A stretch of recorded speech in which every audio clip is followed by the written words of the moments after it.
अस्सलाम वालेकुम। सॉरी वक्फ़ा बहुत लंबा हो गया। असल में थोड़ा सा भी वक्फ़ा आता है ना तो उसके बाद दोबारा से शुरू करना इतना मुश्किल हो जाता है, क्योंकि हर गुज़रते दिन के साथ इतनी बातें जमा होनी शुरू हो जाती हैं। उसके बाद ये फ़ैसला करना कि शुरू कहाँ से करना है और ख़त्म कहाँ पे करना है, क्या बात अब छेड़नी ही नहीं है, ये सारे ऐसे फ़ैसले होते हैं जो बहुत मुश्किल होते हैं और जिनकी वजह से गैप लंबे से लंबा होता चला जाता है। लेकिन खैर, बहरहाल आज हम शुरू करेंगे एक पर्सनल चीज़ के साथ, और वो पर्सनल चीज़ ये हुई कि आपको पता है कि स्टेट बैंक ने इंटरेस्ट रेट बहुत नीचे कर दिया। तो मेरी अपनी कार की इंस्टॉलमेंट चल रही है बैंक अल-फलाह के पास। मैं उनके पास गया कि मेरी आप इंस्टॉलमेंट नीचे कर दें, जो उन्होंने साफ कोरा इनकार कर दिया। और उन्होंने कहा कि जी नहीं, हमारी डील हुई थी कि पहले साल इंटरेस्ट रेट वही रहेगा और ज़्यादा होगा स्टेट बैंक करेगा तो हम उसको अपने ऊपर ले लेंगे, और कम करेगा तो उसमें हमारा फ़ायदा होगा। वो जाहिर है बैंक ने अपना मार्जिन रखा होता है, क्योंकि स्टेट बैंक ये तो नहीं है कि बहुत को ड्रास्टिकली ऊपर ले जाएगा अपना। लेकिन ये है कि कम होने के केस में उनको फ़ायदा होता है। और इस केस में हुआ ये कि मैंने उनको कहा जी कि वो पेंडेमिक तो कोई भी नहीं एक्सपेक्ट कर रहा था, अब वो आ गया है, हुकूमत ने इसी वजह से ड्रास्टिकली इतना % उसको कम किया है, तो आपको तो वो फ़ायदा पास ऑन करना चाहिए ना एंड यूज़र को। हुकूमत ने आपको प्रॉफिट देने के लिए तो नहीं किया, हुकूमत ने तो आवाम को फ़ायदा देने के लिए ये किया। तो जिस पे ज़ाहिर है उनका जवाब था कि चलो शाबाश दौड़ जाओ। अच्छा, अब मसला ये है कि उन्होंने कहा कि हाँ जी बिल्कुल हमें अंदाज़ा है कि ये हो रहा है और ये पेंडेमिक की वजह से है, तो इसके लिए हम 2 पैकेजेस दे रहे हैं आपको। एक ये कि अपना इंटरेस्ट देते रहिए और जो असल अमाउंट है उसको आप 1, 2, 4, 6 जितने भी महीने आगे लेके जाना चाहते हैं वो ले जाएं। दूसरी ऑप्शन ये है कि अपनी जो आपकी ऑलरेडी किस्त है, वो चाहे 2 साल की है, 3 साल की है, 4 साल की है, उसको मज़ीद लंबा करवा दें, 5, 6, 7 इस तरह भी आपकी इंस्टॉलमेंट नीचे आ जाएगी। अब आप नोट करें कि इन दोनों ऑप्शंस में हो क्या रहा है। इन दोनों ऑप्शंस में बेसिकली बैंक को इंटरेस्ट रेट ज़्यादा जा रहा है, तो बैंक अपना इंटरेस्ट रेट बिल्कुल भी कॉम्प्रोमाइज नहीं कर रहा, बल्कि बैंक इस वक्त भी ये चाह रहा है कि आपसे वो ज़्यादा से ज़्यादा पैसे निकलवा ले। अच्छा, बिल्कुल ठीक है, जाहिर है वो एक प्रॉफिट मेकिंग एंटिटी है, उसने यही करना है।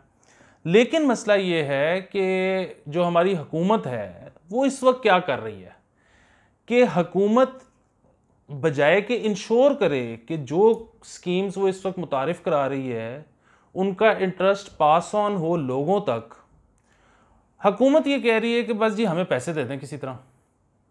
और टेलीथॉन अब मैंने सुना है एक नया होने लगा है, जिसमें दोबारा से खान साहब अपील करेंगे कि जी हमें पैसे दे दें।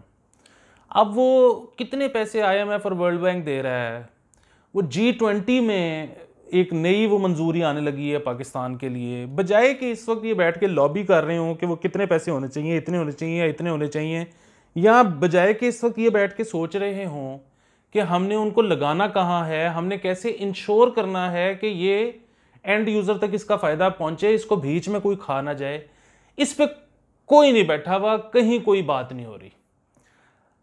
बस वो खान साहब कहते हैं कि मुझे पैसे देते हैं। तो बात यह है कि अब जब खान साहब टेलीथॉन करें तो उनको चाहिए कि वो साथ कुछ 3-4 उलमा हजरात और बिठाएं, जिस तरह पिछली दफ़ा तो तारिक जमील साहब थे, इस दफ़ा ज़रा 3-4 मुख्तलिफ मकतबा फ़िक्र के बिठा लें और उनसे ये कहलवा दें कि अगर आपको पता भी हो कि जो आप पैसे देने जा रहे हैं वो शायद मुस्तहिकीन तक नहीं पहुंचेंगे, वो बीच में ही खाए पिए जाएंगे, तो भी देने वाले का सवाब कंसिडर होगा। उसकी वजह यह है कि फिर वरना अदरवाइज लोग पैसे शायद अब नहीं देंगे, क्योंकि जाहिर है अंदाज़ा तो हो ही रहा है कि वो जो पैसे आए भी या जो आ भी रहे हैं उनका फ़ायदा क्या हो रहा है आवाम को। तो अब कौन देगा हुकूमत को ऐसे पैसे। अब ये मैंने अपनी पर्सनल स्टोरी जो है ना, ये मैंने शेयर इसलिए की क्योंकि इसका एक फ़ायदा और एक नुकसान है। फ़ायदा तो ये है कि इसमें अब वो उस तरह के कमेंट्स नहीं आएंगे कि ब्रो नहीं आपने इस तरह नहीं देखा, वो असल में ये था, इसको यूं करके वूं करके चेक करो तो ये यूं हो जाएगा। वो आप नहीं कर सकते। मैं 4-5 दिन लड़ा हूँ बैंक जाके, मतलब मेरी इंस्टॉलमेंट नीचे आनी थी, तो मैं जाहिर है इससे ज़्यादा मेरे से ज़्यादा किसने काम किया होगा इस चीज़ के ऊपर।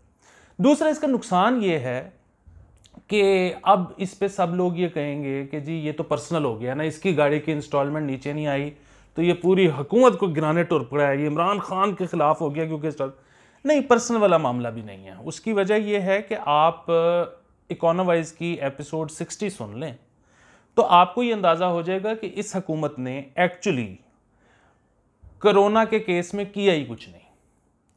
मतलब वो जो 1100 अरब के क्या की जो एक वो प्रोजेक्ट था कोरोना के लिए, ऐसी कोई चीज़ थी ही नहीं। उसमें जो ज़्यादातर चीज़ें थी वो कोरोना से पहले की चल रही थी। फिर ये तो मैं आपसे इंस्टॉलमेंट्स की बात कर रहा हूँ, कार लीज वगैरह पे या दीगर मोर्टगेजेस पे के ऊपर। आप स्मॉल बिजनेसेस लोन जो इन्होंने अनाउंस किया था वो पूछ के देख लें, आपके इर्द गिर्द में ज़रूर लोग होंगे जो छोटे बिजनेसेस करते हैं कि उनको मिल रहा है कि नहीं मिल रहा। वो नहीं मिल रहा, मतलब सिवाय कुछ बड़े बड़े लोगों को फ़ायदा पहुंचाने के। वो तो जाहिर है ना, अब ऊपर वाले सारे आपस में रिश्तेदार होते हैं, किसी की बहन कहीं ब्याही होती है, किसी का बेटा कहीं ब्याया होता है, तो वो तो आपस में तो उन्होंने सबको खुश रखना ही होता है। नीचे किसी को कुछ नहीं मिल रहा। और मैं बल्कि खान साहब को बहुत दिल से ये भी मशवरा देना चाहूँगा कि खान साहब प्लीज़ करप्शन शुरू करते हैं। उसकी वजह यह है कि जब आप करप्शन करेंगे ना तो मुझे ये दिल को सुकून होगा कि अच्छा पैसा मेरे काम नहीं आ रहा तो आपके काम आ रहा है। अभी प्रॉब्लम ये है कि पैसा मेरे काम भी नहीं आ रहा, आपके काम भी नहीं आ रहा, बीच में खाया पिया जा रहा है। तो ये सोच के बड़ी तकलीफ होती है। तो खैर, पेट्रोल की जो कीमत नीचे गई वो भी अगर आप उसको देखें कि दुनिया में कितनी नीचे गई और हम कितनी नीचे लेके गए हैं, तो आपको ये अंदाज़ा होगा कि इस हुकूमत ने अपना प्रॉफिट मार्जिन पहले से कम करने के बजाय बढ़ा दिया है। तो अब मैं उसकी ना चीज़ें दोहराना नहीं चाहता। इकोनोवाइज EP60 की आपका भी टाइम ज़ाया होगा, मेरा भी टाइम ज़ाया होगा, वो आप अलहदा से सुन लें तो आपको पता लग जाएगा कि एक्चुअली इन्होंने क्या कहा था और जो कुछ कहा था वो गलत कहा था, कुछ हो ही नहीं रहा वैसी चीज़। तो हम उसके ऊपर नहीं जाते। अब हम आगे चलते हैं इस बात के ऊपर कि लॉकडाउन मरहलावार ईज़ होने जा रहा है, तो इसके बारे में मेरे क्या तासुरात हैं और इसमें आपको क्या करना चाहिए। देखें, एक बात तो बड़ी सीधी है, वो ये है कि लॉकडाउन को खोलने के पीछे जो वाहिद सोच है वो ये है कि हुकूमत ये कह रही है कि हम आपको कुछ नहीं दे सकते, आप खुद ही घर से निकलें, खुद ही कमाएं, खुद ही खाएं, हमारे पे ना रहिएगा। ये एक सीधा सीधा सी बात है। अच्छा चलें, ठीक है। अब क्या लॉकडाउन खुलने से लोगों के माशी मसाइल हल हो जाएंगे? मेरे तो नहीं ख्याल। उसकी वजह यह है कि वैसे तो इस हुकूमत की बहुत ही खुशकिस्मती हो गई कि कोरोना आ गया। उसकी वजह यह है कि इनके पिछले 2 साल के मसाइल भी लोग भूल गए और आगे आने वाले 10 साल तक ये अपनी हर कमी और कोताही का जो मलबा है वो कोरोना पे डाल देंगे। तो हुकूमत के लिए तो ये बहुत ही अच्छा हो गया। अदरवाइज कोरोना आने से पहले ही लोगों की चीखें निकल चुकी थी। अच्छा, फिर वही बात, मैं लोगों की चीखें निकलने का वाहिद जिम्मेदार PTI को बिल्कुल नहीं ठहराता। असल में तो रियासत जिम्मेदार है। उसके अलावा नून लीग बेड़ा गर्क करने में आपको पता ही है, इसहाक डार साहब बहुत आगे थे। तो लेकिन बहरहाल जो ये अब कर रहे थे वो भी आपको याद अब शायद नहीं है, 3 महीने में सब भूल गए हैं, लेकिन 3 महीने पहले तक सबकी चीज़ें निकल चुकी थी। ये है पहली चीज़। तो एक तो ये कि इकॉनमी वैसे ही श्रिंक होते जा रही थी कोरोना से पहले ही, ऊपर से आ गया कोरोना। अब आप मार्केट्स खोल के देख लें, पहला सवाल तो वही होगा कि कितने लोग आएंगे शॉपिंग करने, क्या ओवरहेड्स भरे जाएंगे दुकान खोलने के। अब लॉकडाउन खुलने के बाद ये पता लग जाएगा कुछ दिनों में। दूसरा सवाल ये है कि क्या ये जिस तरह बदतदरीज खोलते जा रहे हैं, क्या ये अब खुला ही रहेगा? उसमें भी अनफॉर्चुनेटली मेरा तो ये ख्याल है कि नहीं, ये ज़्यादा देर नहीं खुला रहेगा। उसकी वजह ये है कि ये मरहलावार क्यों खोल रहे हैं। ये इकट्ठा अगर फैसला हो गया तो कल सब कुछ खोल दें। मरहलावार इसीलिए खोल रहे हैं कि वो जो मैंने आपको कुछ एपिसोड्स पहले कह रहा था कि ये असल देखें, ये फैसला इस बात पर लिया गया है कि अभी तक जो पेशेंट्स आए हैं वो इतने थे कि हमारा हेल्थ का इंफ्रास्ट्रक्चर उनकी सकत बर्दाश्त कर सकता था। हालांकि ये बात भी इतनी ठीक इसलिए नहीं है क्योंकि शुरू में आपको याद है जब लॉकडाउन हुआ उसके बहुत दिन तक तो ये हालात रहे कि टेस्ट होता था, कोई भी पॉजिटिव निकलता था तो कतई नज़र इससे है कि वो अपने घर पे क्वारंटीन कर सकता है, ये उसको उठाते थे चाहे बाय फोर्स उठाना पड़े और अपने क्वारंटीन सेंटर में जमा कर लेते थे। फिर जाहिर है एक दिन नंबर ज़्यादा हो गया और इन्होंने कहा अब क्या करें, तो उस दिन के बाद से इन्होंने टेस्ट्स करने ही काम कर दिए। मतलब ये मैं कोई आपको अंदर की बात नहीं बता रहा, ये अखबारात लिख रहे हैं, टीवी चैनल्स बोल रहे हैं कि पंजाब इस वक्त अपनी कैपेसिटी से कम टेस्ट कर रहा है। क्यों कर रहा है? इसीलिए कि पॉजिटिव आएगा तो क्या करेंगे। अच्छा, दूसरी चीज़ ये है कि चलें जी ये अब खुल जाएगा तो ये मरहलावार इसलिए खोल रहे हैं कि जिस वक्त इनको ये लगे कि नंबर बहुत ज़्यादा बढ़ने लगा है तो ये दोबारा बंद कर दें। ख़ास तौर पे स्कूल्स और यूनिवर्सिटीज़ और कॉलेजेस इन्होंने कहा हम नहीं खोलेंगे, और उसकी वजह क्या है कि किसी का अगर बच्चा बीमार हुआ और उसको इलाज ना मिल रहा हुआ तो बड़ा मसला हो जाएगा। अच्छा, ये भी हो गया। तीसरी चीज़ ये है कि ये खोलने का मतलब ये है कि हम आपको प्रोवाइड नहीं कर सकते।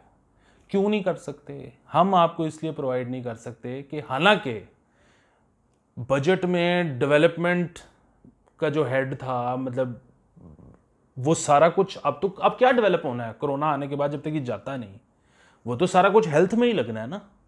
और इसके अलावा भी जितने और मिसलिनियस टाइप हेड्स होते हैं, जितने भी हेड्स होते हैं, मतलब सिवाय तनख्वाहों के और पेंशनों के, अब तो आपने कहीं और फोकस नहीं करना, सारा इसमें जाना है। तो इसमें लोगों को रोटी पहुंचाना कितना को बड़ा मसला था, लेकिन आपने कहा जी कि नहीं, सरकार इस वक्त जो रियासत है वो अपनी तनख्वाहें और पेंशनें तो छोड़ें, वो अपने अल्लल्ल तल्लों से भी पैसे कटवाने को तैयार नहीं है। तो आप ऐसा करें कि आप खुद ही कमाएं और खाएं और हमसे कोई उम्मीद ना रखें। अच्छा, ये ठीक है। फिर वही बात पहले वाली कि एक तो ये कि लोग नहीं कर पाएंगे, लोग दुकानें खोल के भी नहीं कर पाएंगे। जितना को काम था ना वो लॉकडाउन में भी हो रहा था।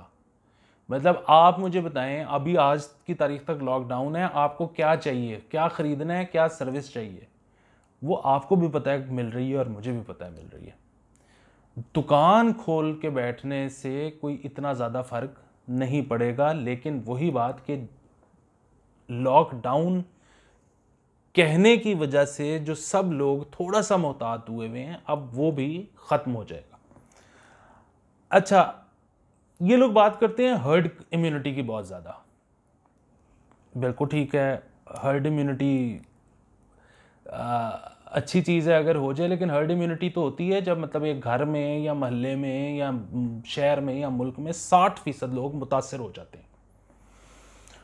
तो 60% लोग, अभी हम ये इस अजम्पशन के साथ चल रहे हैं कि 60% लोग मुतासर होंगे gradually, and because of our BCG vaccine, because of our जो हमारे जो जेनेटिक्स हैं, या इसलिए कि हम वैसे ही गंद में रहने के आदी हैं, हमें फ्लू होता रहता है, तो मतलब इन सब चीज़ों की वजह से, या एक स्ट्रेन वीक है, इन सब चीज़ों की वजह से जिन लोगों को इंटेंसिव केयर की ज़रूरत होगी अस्पतालों में, वो नंबर बढ़ा नहीं होगा किसी भी मौके पे। इस अजम्पशन के बेस पे हम जा रहे हैं हर्ड इम्यूनिटी की तरफ कि एक दफ़ा सब 60% को हो जाए, हर्ड इम्यूनिटी डेवलप हो जाए और मामलात हमारे चल पड़े। फिर वही मसला है, इस पूरे रास्ते के दौरान अगर किसी भी वक्त ऐसे पेशेंट्स जिनको अस्पताल में एडमिट होने की ज़रूरत है वो बढ़ जाते हैं तो क्या होगा?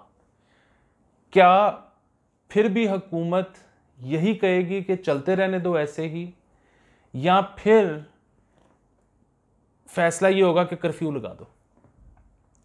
क्योंकि मसला फिर वही है, कल को जो आपने कर्फ्यू लगाना है तो उससे तो ये लॉकडाउन बेहतर है। मेरे बहुत से मसाइल हैं सरमायादाराना निज़ाम को लेकर, लेकिन कभी आपने मेरे से इनकलाब की बात नहीं सुनी होगी। उसकी वजह यह है कि कोई भी ऐसा काम जिसमें खून खराबे का डर हो, उससे मेरी जान जाती है। तो यहां पर मैं प्रो अवाम होके नहीं, मैं प्रो रियासत होके ये बात कर रहा हूं कि रियासत को ध्यान रखने की ज़रूरत है। मुझे कोई जितने मर्जी बेहतरीन फ्यूचर के प्रोस्पेक्ट सुना दे, अगर उसका रास्ता थ्रू खून खराबा है तो मैं आपके साथ नहीं हूं। मैं यही कहूँगा कि यार वो लेफ्ट वालों की भी बात सुन लो, राइट वालों की भी बात सुन लो, सेंटर वालों की भी सुन लो, जो कुछ आपको समझ में आता है, जो आपको बेहतर लगता है थ्रू डेमोक्रेटिक सिस्टम, उसको आप अपना लो। ये खून खराबे की तरफ नहीं जाना। तो अगर खुदा ना खास्ता किसी भी मौके पे नंबर ऑफ पेशेंट्स जिनको अस्पताल की ज़रूरत हुई वो एक्सीड कर गए उनसे जितनों को हम हेल्थ केयर दे सकते हैं, तो यहाँ पे खुदा ना खास्ता दंगा फसाद शुरू हो सकता है। उससे बचने की ज़रूरत है।